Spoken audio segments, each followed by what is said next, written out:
زين يا جماعه، خلونا نتكلم عن ديربي امس بشكل سريع قبل لا نوصل للنادي. للامانه ما يصير كل شيء، كل تعثر لريال مدريد، كل تعثر. راحوا المدريديه وقطوا الحمل وقطوا السبب على كارلو انشيلوتي. ما يصير يا جماعه تبديلاتك بعت يا جماعه. ترى انشيلوتي لو بيده ما وده يبدل، مجبر انه يبدل، مجبر انه يبدل.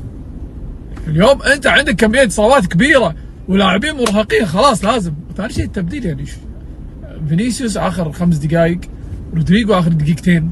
ما وده، او استعمالكم وده يبدل، ما وده يبدل، ما وده يبدل. فكل ما صار تبديل انشيلوتي. يعني انت بالنهايه انت مدرب حلو، فايز 1-0 على فريق صعب وفي ملعب اتلتيكو مدريد والملعب منفجر نار.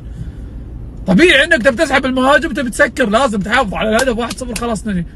جت لعبه من حيث لا تعلم، سجل هدف التعادل انشيلوتي. نعم بس راح حسره وسيناريو قهر، والمتصدر خسر مع سونا وفرق نقطه. نعم سونا وفرق نقطه، نعم بس يعني بالنهايه ما يصير تلوم انشيلوتي. انت طلعت تعادل من اتلتيكو مدريد في ملعب اتلتيكو مدريد، نعمه والله العظيم انها نعمه. قبل يعذبنا اتلتيكو في ملعبه، يعذبنا يا جماعه. السنه طافت خسران منه في ملعبه، اعتقد في الكاس وفي الدوري حتى.